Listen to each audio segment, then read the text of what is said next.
Well, this is unexpected. Hello, everybody. And I'm so excited that I get a chance to actually teach and present something because I always kind of put myself in the background like a just in case. And it finally happened. Thank you, Judith Floor, AKA Judy Waxman, whose talk I will miss sorely, and we will, God willing, reschedule you. Meanwhile, I am going to present a talk about, hold on, here I am. I am going to present a talk, wait, just a minute, so nice, about stools, about healthy colon. Straight bowel talk is a talk that I've heard by Warren Kramer that I'm going to present my understanding of what it is he said. So here, let's begin and we'll see how far we get. We heard Seymour talk today about the idea of taking in and giving out. And I really liked what he said, that we are not what we eat, we are what we keep. Because life is, we could say, a big discharge. We take in and then we give out food and oxygen and sound and vibration. We're constantly taking in and letting go. If the taking in part works real well, and the letting go part not quite as good, then we have a problem. The same way in life, when we hold on to what we don't need, it's obvious the parallel here. Underlying most illnesses is a stuck quality in life, and particularly in the intestines, when we lose the ability to get rid of what we don't need. So for good health, we need two things. We need strong digestion and stable blood sugar. So I think that these two factors are the most important for good health: a strong digestion and stable blood sugar. So let's look at each one and we'll see how much time we have today, because I've got lots to say and obviously didn't prepare for the time period that we have. So here goes. Let's look at digestion. Strong digestion means that we utilize what we take in. So a lot of people have a problem of not being able to efficiently utilize nutrients in their food. We need to absorb well, not just eat, obviously. We need to absorb it into our bodies and then get rid of the waste. Part of the problem is that we're eating and drinking things that have never before been seen in human history, like who invented or heard of red dye number 6, blue number 7, additive 8. There's something, do you know what's it called? Carnauba wax. Let's see if I got that right. Carnauba, Carnauba, Carnauba wax. It's a waterproofing, a natural waterproof coating that's produced by the leaves of whatever this Carnauba palm tree is, which is a tree that grows only in the hottest and most humid climate of northwestern Brazil. Carnauba wax has a melting point of 180 Fahrenheit, which is 81 centigrade, and making it then the hardest commercially available natural wax.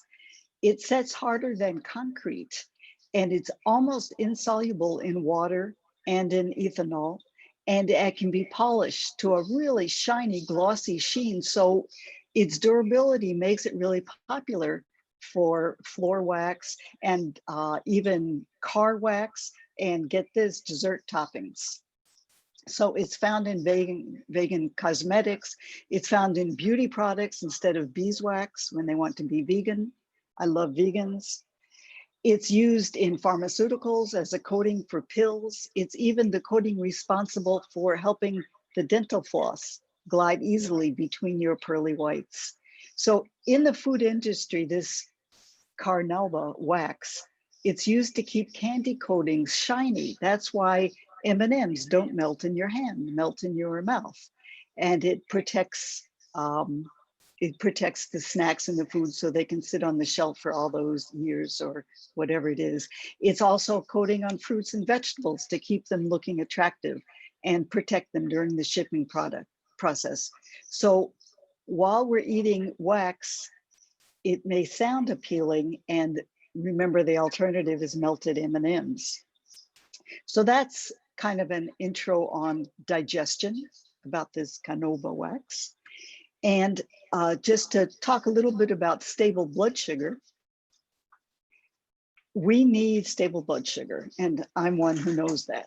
Many people don't realize that before they became diabetic, they were probably, or let's say surely, hypoglycemic. Hypo meaning low, glycemia meaning sugar, low blood sugar.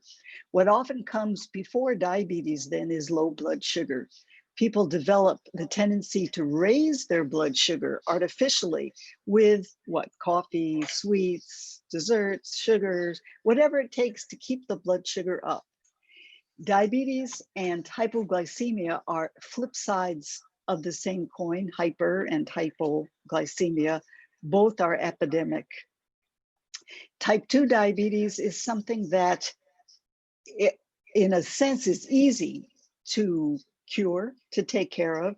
It's just not easy because the kind of person who gets it may not be the type who will take care of themselves. As Sandy says, take responsibility.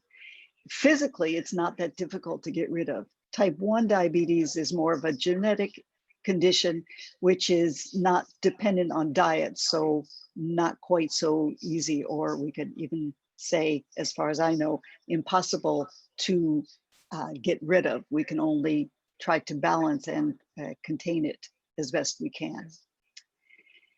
Back to urination. No, did I say that? Back to elimination. Normal elimination is downward through the bowels, urination, respiration, and of course, for women, we get the added benefit of menstruation.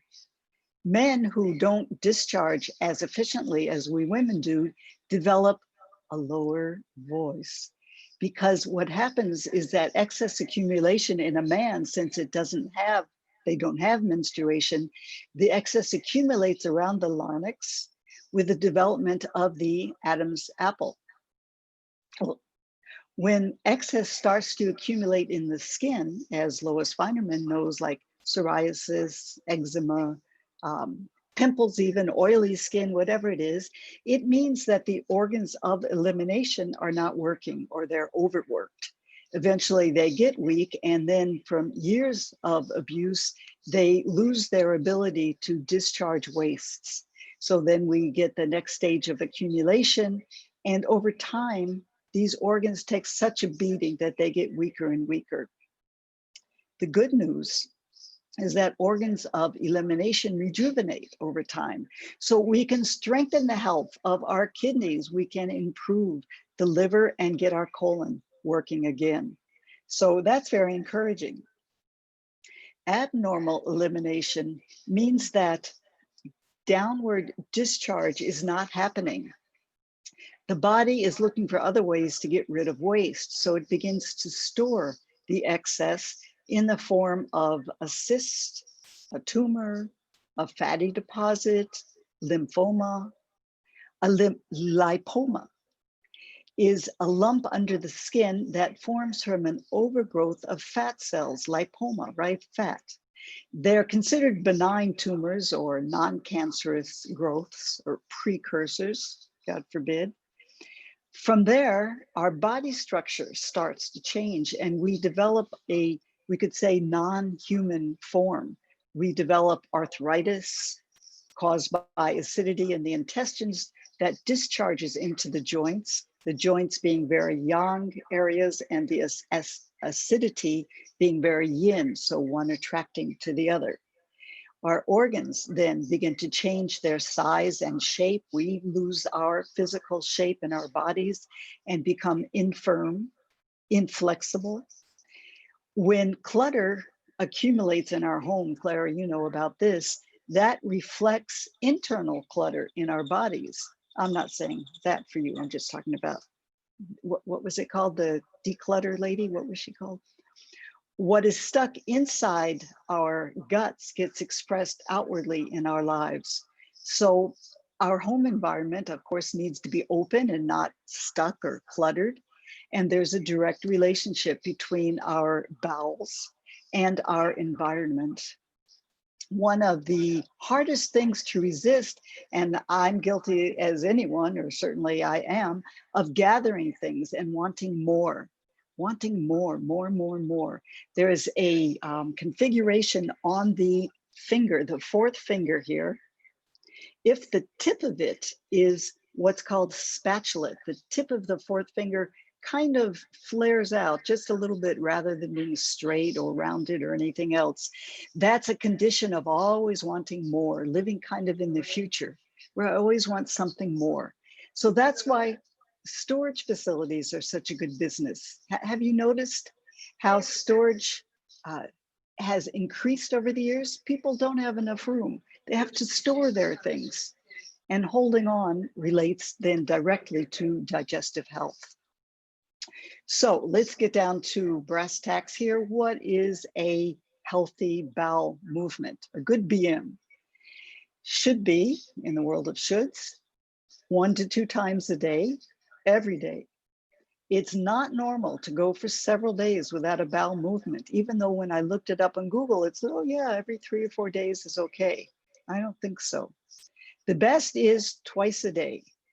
More than that is too much. The best is first thing in the morning, usually when we get up, and then again, usually in the afternoon or early evening. The shape of our doo-doo is referred to as the golden banana. It should look like the convolutions of the intestines. It needs to have a good long shape, not pellets. Plant-based diets produce more roughage than a meat diet, so more waste comes out. If not, the waste is getting stored. It needs to be a complete movement of significant amount, can we say. And I have been experimenting with vitamins recently, and I found that it really affected the quality of my movements. So I've stopped taking the vitamins, and now I'm checking little by little, it is improving. So I'm curious to know if any of the others of you have any experience in this. The color of the bowel movement should be a light brown. If it's darker than that, let me see if I have any examples. Nope, nothing comes to mind here. Too dark, almost like black or very dark brown, means that there's too much salt or too much baked foods, cookies, breads, that kind of thing, too much yang, too yang. These foods also create a heavy quality to the feces. Waste matter should float and then sink. Okay, float before it sinks. We shouldn't need any or much toilet paper. Have you noticed that toilet paper rolls have gotten bigger over the years? If the bowel movement is too moist, it's more towards the inside and probably smelly as well. That can come from too much fruit, sugar, salad, this kind of thing, too much of these things. And I always remember a friend, Arlene was with us when we visited, Sheldon, what was that guy's name? He's busy. Arlene, what was his name? In Belgium anyway, we visited this guy. And I always remember that when we arrived at his house, he didn't have any toilet paper. He didn't use it. He lived alone. And here were me and Arlene, that ladies do use it. And he had to run out. You remember Arlene? And he had to get toilet paper for us as his guests. And Arlene, if you don't remember who this is, he's the guy that driving back got hit by a car and we had this big car accident and blah, blah, blah. I'm sure you remember that part. Anyway. There should be no odor to our feces. Smell shows putrefaction. That is the typically anaerobic splitting of proteins by bacteria and fungi with the formation then of foul-smelling, incompletely oxidized products. This means indigestion. I have a problem now where I live in Zichron that we have a lot of neighborhood cats and they love my backyard. And boy, it stinks. I am out there every day raking. Clara will be so happy for me. I'm actually in the garden every day, raking up their shit. Anyway, I'm trying to embrace them and love them.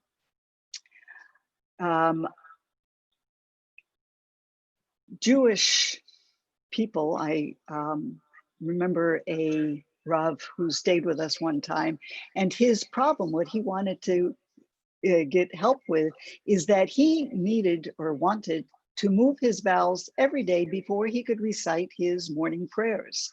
So according to traditional Chinese medicine, not to mix my metaphors here, the colon is most active when Shulamit knows from 5 to 7 in the morning. That's why I recommend that people get up at least by 7 o'clock. Because if you sleep later, you're actually stagnating your intestines. If you are prone to constipation, the one thing that really helps is getting up earlier in order to activate your digestion.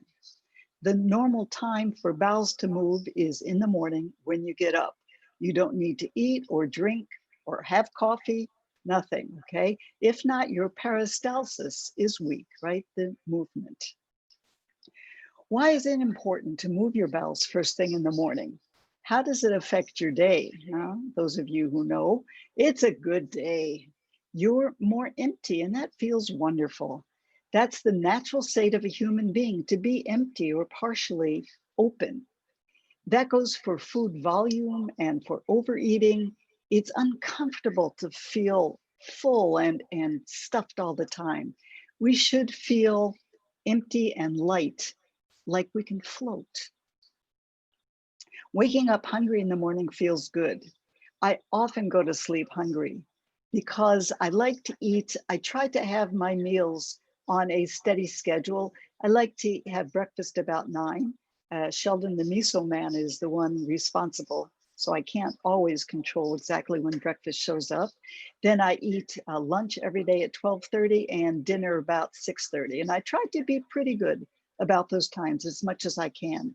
And sometimes by the time I go to bed, I try to go to bed 10, something like that. I might be hungry by that time. When we eat late at night, it throws our bowel rhythm off, and then we're not very hungry in the morning. And so instead we crave something to get our energy moving, again, like coffee or sweets, because we're stuck inside. If we're not jammed up inside, we're raring to go. And as I mentioned, I go raking every morning now, and also I go for long walks. I've been doing this since Corona, at least, going for hour, 2-hour walks every morning in nature. So moving our bowels first thing in the morning activates us. Yeah. Let's diagnose a little bit digestive health. The outside, we know, is a reflection of the inside. I love the expression of panim and panim, the face and the inside. In Hebrew is the same word except for the vowels. Everything is connected because the part shows the whole. Right and left are connected, upper and lower, inside out. We can see digestive health where? Especially in the mouth. The condition of the colon, that is the large intestine, is seen in the bottom lip. The top lip shows the stomach. The corners of the mouth, the duodenum or duodenum. The first and shortest segment of the small intestine, that's what the duodenum is. It receives partially digested food called chyme, I guess, or chyme, don't know, from the stomach, and plays a vital role in its chemical digestion. Sometimes I may get a pimple right there, and it shows I'm eating too much oil, like too much fried or fatty foods. So first of all, check the lips overall and see if they're dry or chapped. Of course, this can be influenced by a cold climate or by very strong heat. If it's chronic, it shows that the digestive system is getting dried out. What would that be from? All of you know, I'm sure, too much yan, meaning chips, crackers, dried food, flour, baked foods. The lips should be moist, right? Like a dog's nozzle, regardless of what salve or cream or whatever we put on them, which hopefully we don't need. The color, regardless of our race, whatever color our lips are, should be uniform and even. There shouldn't be any whitish band across the bottom lip. And it's the kind of thing that once you know to look for it, you can see it everywhere. If you're not kind of looking out for it, you don't quite know what I'm referring to here. It's a whitish band across the bottom lip, sometimes can be in the center. I can send pictures if we have a chance. That would show then that circulation through the large intestine is not good. It's a condition of anemia, which is low hemoglobin, low red blood cell count.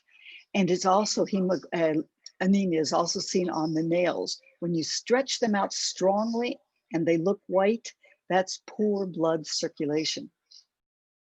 Not bad. I'm okay. Lip biting and chewing on the inside of the mouth is a way that we can stimulate a particular area of the intestines. So the right third, let's say, of the bottom lip reflects the ascending colon. This is the beginning part of the colon going upward from the cecum, which is a pouch connected to the junction of the large and small intestines and ending up where the colon bends, just below the liver and gallbladder on the right side. The middle of the lower lip is the transverse colon. That's the longest and most movable part of the colon, crossing the abdomen from the ascending colon, right, the upward colon, where it curves sharply beneath itself to the lower end of the spleen. This may be TMI. Anyway, the left third of the lower lip is the descending colon, the part of the large intestine from the splenic flexure to the beginning of the sigmoid colon. So all of that means the part of the large intestine connected or closest to the rectum and the anus. Its function, the descending colon, in the digestive system is to store the remains of digested food that will be emptied into the rectum. So you can see if one part of the lower lip is discolored or pimpled or kind of, sometimes when people talk, you know, one side's not quite even, or that's telling you which part of the colon has some kind of irritation. Look at your hands. Between the thumb and pointer finger on the back of the hand, you might all know this, the fleshy part just below the webbing here is large intestine 4 in the system of acupuncture, okay? Many times if you go for acupuncture, a practitioner will insert a needle right here. The right hand is the ascending colon, the left is the descending. So if you have constipation, it's very helpful just to massage this area, just kind of keep it in mind and just kind of give it a rub, just sort of kind of, you can be doing this all the time, anytime, right? Lots of times. If there's tenderness, that shows that there is some kind of stagnation, or if the color is off, or if there's a, you know, a mole or something going on there, it should be clear. It should not be greenish or dark or shaded. That would be showing some stagnation in the large intestine. And as the digestive system clears out, this area on the hand will clear up as well. The shoulders also indicate large intestine health. So dig your fingers across the top of the shoulders from the neck to the AC joint, the joint at the shoulder's end where the scapula and the clavicle meet. That's the ascending colon on the right, descending colon on the left. Animal foods, baked goods, cheese, pizza, chips, you're getting the picture now, cause the intestines to lose their flexibility, to get hard and rigid. One of the reasons for constipation is lack of flexibility as the intestines get hard. That's shown by the shoulders getting stiff from animal and baked foods. Over time with plant foods, they can resume their original flexibility, right? If someone holds your shoulders up and drops them, they should fall right down. Massage, of course, is always very helpful. Have someone, or if you are the massage giver, have the client sit in a chair in front of you, put your hands on their shoulders and lean your thumbs into their shoulders as you move across the top. You can feel which areas might be a little harder, and then grab and knead across the top of the shoulders. It shouldn't be mushy and it shouldn't be hard and rigid. Give them a good shake, lean into the area on your forearms. After about 10, 15 minutes, they should be softer and more relaxed. We can even do it to ourselves. Oh, that feels good. Pound across the area with your fists, holding your arms by the elbow. Gosh, that feels great. We hold a lot in this area. Some people can really benefit from a ginger compress if the area is really stiff and painful. Maybe we'll have a class on ginger compress. That would be a nice idea. In a few words, the idea is to heat up a pot of water, get it very, very hot. Don't bring it to a boil, just under a boil, and grate ginger. Keep the skin on, doesn't matter. Grate it into a golf ball size, a big chunk, a big ball of ginger, and squeeze the juice into the hot water. Then you dip a folded towel into the water and put it on the shoulders. Oh, it feels so good to increase circulation. Another area where we can see the intestine is on the forehead. So the hairline is the bladder. When the hairline recedes, it means that the bladder is too yin. It's like if you have water in a forest, the roots of the plant or the trees they can't grab onto the soil, right? Same thing here, too yin, and we start to get bald in this area of the hairline. Why is it that women have less balding here than men? Why don't women get bald as much as men along this hairline? I'll tell you the reason without explaining too much about it is that women are more yang and therefore have a more yang constitution than men do. Now, if that's surprising for you, next time. Below it, we diagnose the intestines across the forehead here. You see sometimes people with lots of lines here, breaking out pimples, showing an oily condition. The whole area above the eyebrows should be clear. Right side, 3 guesses, ascending colon. Middle is the transverse, left descending colon. So we can diagnose what's going on. The middle area between the eyes diagnoses the liver. So lines and pimples there show fats and oil.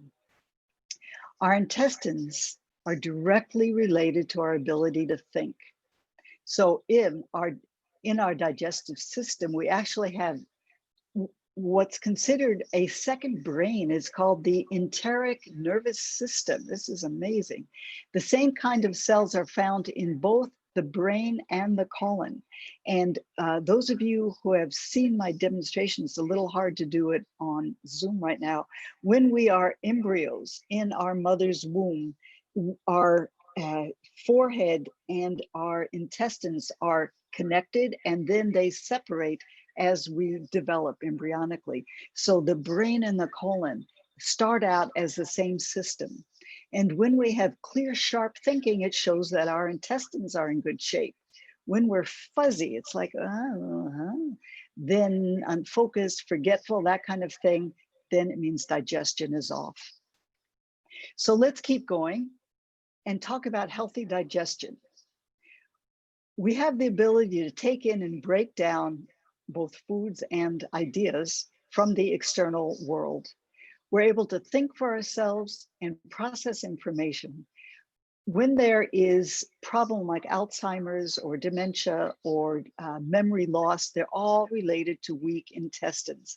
I so wanted to be able to give my mother simple brown rice cream, and she simply didn't want it. And of course, I had to honor that. You know, she was from Texas, and she said, Ginat, she didn't really call me Ginat, I just don't want that. So I had to honor that. As the intestines get stronger, our thinking becomes clear and rational. We absorb nutrients for our use. That's the second aspect of healthy digestion. Third, we get rid of unneeded waste. 4, we build strong blood cells. and can circulate the nourishment in our body. Number 5, we can handle temperature fluctuations. When our bowels are not good, we're cold even in the summer, or too hot all the time. Number 6, we feel strong on a small amount of simple food. All of us, I suppose, or I love fancy, beautiful, wonderful food. And I also love simple grains, beans, vegetables. I can eat very, very simply for days on end, weeks on end, and I'm fine. This is an important indication of health. As digestion improves, we don't need a lot of food. We absorb and utilize food so well that we don't need these monstrous, huge, mounded proportions. Food doesn't need to be piled up on the plate. A smaller plate physically sometimes can make it easier to control proportions. And some people try to eat with chopsticks, so they eat less until they get good at the chopsticks. Number 7, we can neutralize extremes. So it means if we take in some bad quality food, we can get rid of it without too much discomfort because we are resilient. If you've eaten really poorly, you may need to discharge it or be able, let's say, to discharge it with a fever or diarrhea or upset stomach or reflux, whatever it is. There's no such thing as an iron stomach, so forget that. If you don't feel anything after eating some mild toxins, then you may have lost your sensitivity, for better and for worse. Of course, that's two-sided, like everything. Conversely, if you feel like you are in vegan jail or macrobiotic jail, you're too sensitive and too reactive to any low quality food, that's good.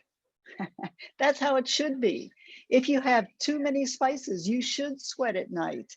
If you have poor quality food and the next day your bowels are loose and too frequent due to overeating, great, get it out.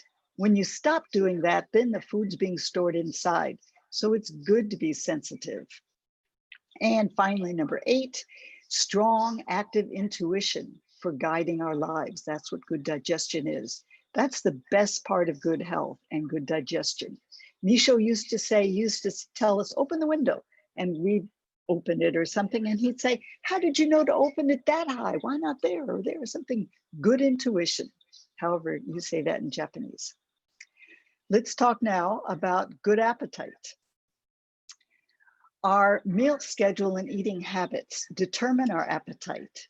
If our meals are regular, as I said, breakfast, even 8 o'clock or earlier would be ideal. Lunch generally about noon or 1 o'clock. Dinner from say 6 to 7 or even earlier.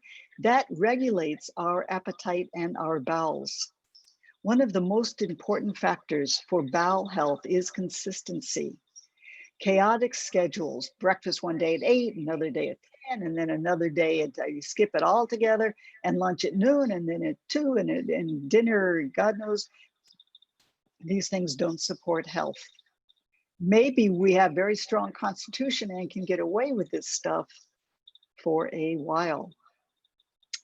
Number 2, the second thing about good appetite is having a comfortable feeling of hunger. It's good to be hungry. It's important for our appetite. And number 3, to be hungry specifically at meal times. People say, oh, I'm not hungry for breakfast. So I always wonder what time they finished eating the night before and how much they ate at the previous meal. If we eat on time without snacking, and that's not an easy habit to break, and if we're not eating overly rich and fatty foods, then, or overeating, then we're hungry for every meal. That's the goal.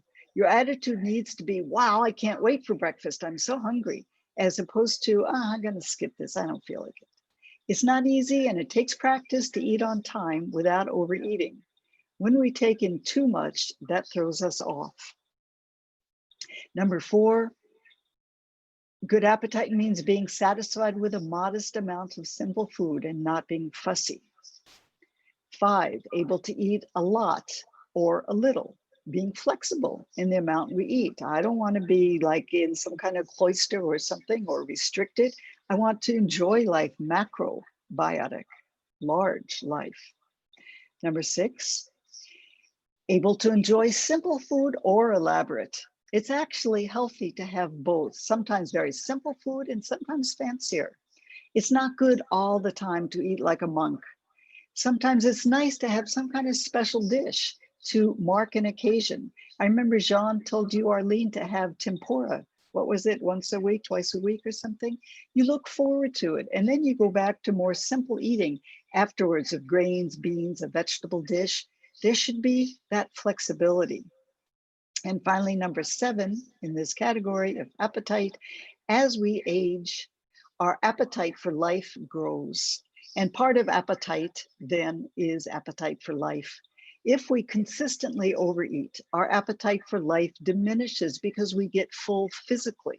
One of the most important things is to remain hungry, not comfortably, not uncomfortably so. Being empty gives us hunger for everything, for life, for learning, for sex, for personal development. As we overeat, all of that lessens. Now, I would like to talk about chewing. Oh, have any of you heard about chewing? Heaven's force coming down, Earth's force moving upward, meeting at the mouth. Upper lip corresponds to heaven's force, lower lip to Earth's energy, and they collide in the chewing, also in talking. The food then becomes more digestible and charged. Chewing alkalinizes our food. Forget about phytic acid. That helps us to know when we've had enough food, when we chew enough, so that we don't overeat. A meal should take at least 20 minutes. This is Denny Waxman's teaching, and Aaron Shenhar very kindly lent me this book by Denny Waxman about, he's written such good books, The Ultimate Guide to Eating for Longevity. And he brings this idea that a meal has to be at least 20 minutes because that's the time it takes to know that we've had enough. If you eat for 20 minutes and then you are called away from the table, usually you've had enough. You don't really want to go back and eat anymore. The message of enough originates in the hypothalamus in the brain and travels to the intestines. 5 minutes is not enough to be satisfied. You can't know that you've had enough. So slow down and chew. None of this eating on the run, on the go.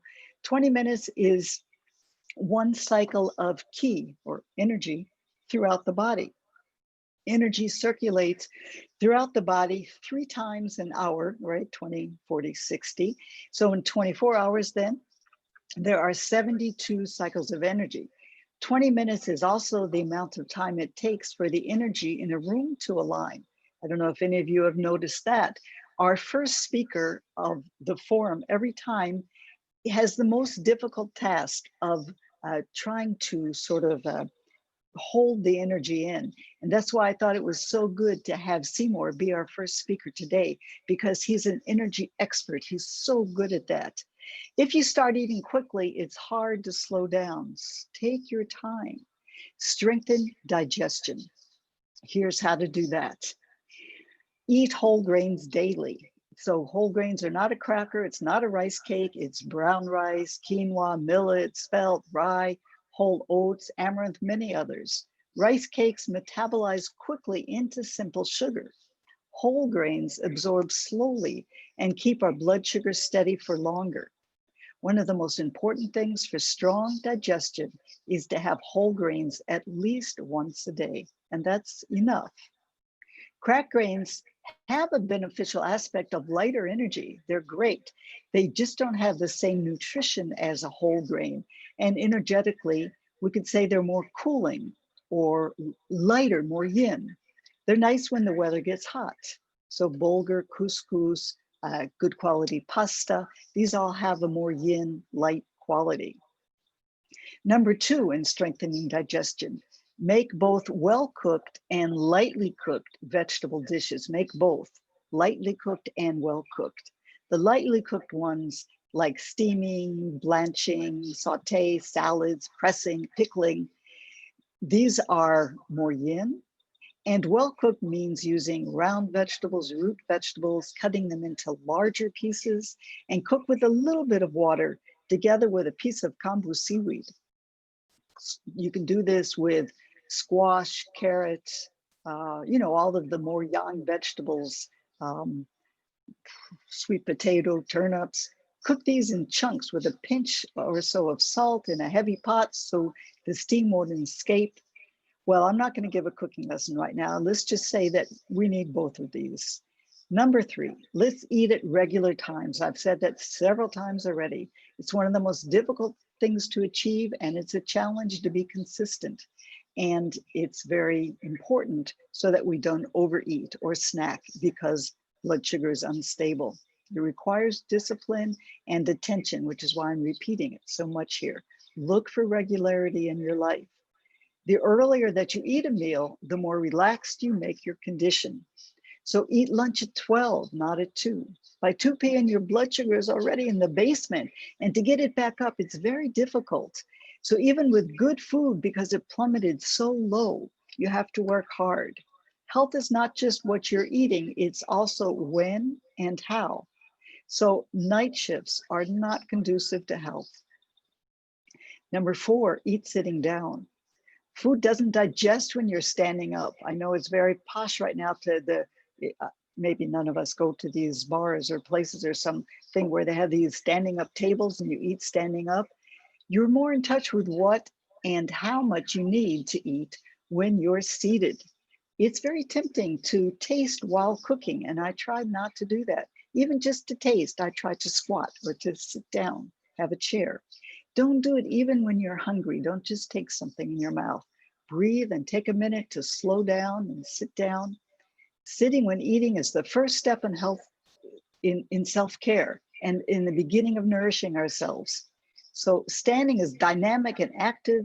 Sitting is the transition between standing and lying and lets the intestines relax. Number 5, gentle movement after eating activates digestion.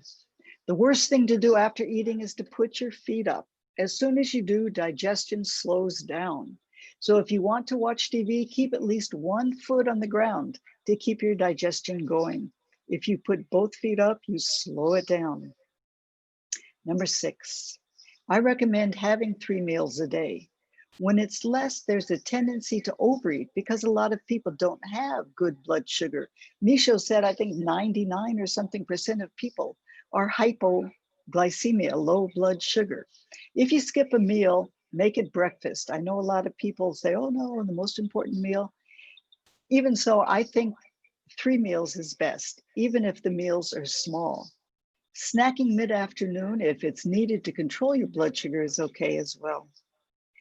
For myself, I try to eat small amounts, and if I get hungry, I'll sit down and have something very small in between meals. Number 7, have good quality fermented foods. This includes miso and its byproduct tamari, soy sauce, and I'm not talking about kikkoman or sanjay. These are not good quality. Mitoku is good quality. There's no sodium, benzoate, preservatives, food coloring, added salt, all these things. Pickled vegetables, whether it's sauerkraut or any other pickled vegetables, this is important. If it's on the supermarket shelf, it's pasteurized. You need to know that, and it needs to be refrigerated. Umeboshi is a pickled apricot that's very good for digestion. Any kind of digestive issues going on, that's your secret weapon. Number 8, chew well. Have I mentioned that? It's necessary to chew well. You don't need to count the chews if that's too mechanical for you. Instead, just take the time and develop a habit of being present to chew. Slow down and chew until the food is liquidized.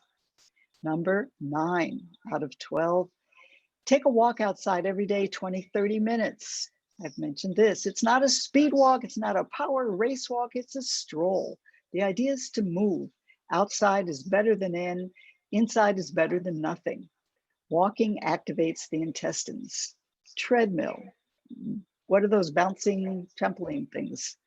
Activities number 10, like sweeping, mopping, dusting, bending, are all fantastic for the intestines. The best. We say that the best exercise for the intestines is cleaning. My cleaning lady, she's the luckiest lady in the world. I'm not sure if she knows that. Number 11, interesting about her is she doesn't eat the whole time. She wakes up 5:30 to get her kids off to school, gets home about 3. She doesn't eat anything. She just drinks. Not very good quality. She sometimes anyway, doesn't eat at all and works hard. Number 11, finish eating at least 2-3 hours before bed. Don't eat late at night. Make sure your meals are satisfying so you don't need to snack much at night and munch. If you're satisfied, you're less likely to graze. If your meals are regular, your blood sugar will stay consistent during the day. If not, it's going to affect you into the night when you'll be looking for something to have. Then you'll be eating popcorn at 10 p.m. And finally, number 12, stop eating when you're about 80% full. You may have heard this. That means you could eat a little bit more and you don't. If you just wait a little bit, you realize that you've had enough. So give your intestines a little time to absorb what you took in. Give yourself a little time to absorb what you heard someone say before you react. Then you don't need any more. Then you don't need to react in a bad way. In the morning, you'll feel great and you'll go back for more. You'll be ready for a nice, good breakfast. That's the time I have for today. Here's what I didn't talk about in case we get a chance to continue this at another time. And that is to speak about factors that harm digestion. So that would be something we could look at. Also, the order of eating, which foods to eat when, and some common digestive ailments, some of diverticulitis and colon illnesses and all the various things. So I will just, in that case, in summation, let's see what I can say here. We need to be able to get rid of what we don't want or need. That's number 1. Number 2, healthy digestion comes from order and regularity in life. That has to be a priority for all of us. Number 3, late night eating and overeating negatively affect the intestines a great deal. Number 4, chewing is powerful. And number 5, there's nothing better for digestion than eating plant-based food. Just be careful of junky health food like the power bars and the snack foods and the chips and everything. Be modest with all that kind of stuff. So in sum, a combination of sound eating habits, healthy activities, and wise dietary choices create the most nourishing and best quality digestion. So that's what I have to say. I hope that you've enjoyed it. If there are questions, anything I really need to answer, I don't refrigerate umeboshi, good, because yeah, you don't need to do that. I don't refrigerate umeboshi, need to refrigerate umeboshi. Thank you, Ginat. It's about midnight. Okay, Kyoto, I guess you're gone. Okay, then. So at the time of constipation, is there something a person could do at the yes, moment of it? Yes, there are specific remedies for constipation. I'm not going to go into that, Clara, because I'm really paying attention to the time. Let's do another class on home remedies for constipation. I'll write that down, make a note of it, and hopefully we'll get to it. I'll look for someone who can do that. And I think, Gretchen, you asked for someone to do yin and yang in preparing a meal. So I have someone who's going to do that for us. Thank you all very much, and we look forward to our next speaker. Hey. Ginat, I have a question on what you said. Okay. Go ahead. There's some remedies for diarrhea instead of constipation. Right, so I'm going to give you the same answer, Beverly. Let's do a whole class on remedies. It's an excellent question, and I just, don't want to start there now, so I'm begging off.